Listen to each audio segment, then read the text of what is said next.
అక్కడక్కడ గొప్ప భూకంపములు కలుగును, తెగులను, కరువును తటస్థించును. ఆకాశం నుండి మహా భయోత్పాతములు, గొప్ప సూచనలు పుట్టును. లూకా సువార్త 21:11. మనుష్య కుమారుని రాకడ అనగా వధువు కొరకు మధ్యాకాశమునకు వచ్చినప్పుడు ముందుగా తెగుళ్ళు, భూకంపాలు, భయోత్పాతములు మరియు గొప్ప సూచనలు కలుగును. వీటి వలన కరువు సంభవించును. ఇది వేదనలకు ప్రారంభం. జనం మీదికి జనం, రాజ్యం మీదికి రాజ్యం లేచును. మనుషులలో ప్రేమ చల్లారిపోను. రాజ్య స్వాత ప్రకటింపబడాలి, అంతం వెంటనే రాదు. వధువు కోసం ప్రభువైన యేసుక్రీస్తు మధ్యాకాశమునకు వచ్చును. క్రీస్తు విరోధి బయలుపడును. ఇది ఒకేసారి సంభవించును. వధువు ఎత్తబడును. మహాశ్రమలు ప్రారంభమగును.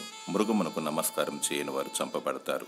666 ముద్ర గలవారు బ్రతికి బయటపడతారు. క్రీస్తు విరోధి పాలనలో 2 సాక్షులు యూదులకు సువార్తను అందిస్తారు. 3.5 సంవత్సరాలు ఏలియా, మోషేలు అద్భుతాలు చేస్తారు.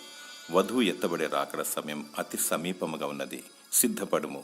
దేవుడు తన కృప ద్వారా నిన్ను కరుణించునుగాక. ఆమేన్.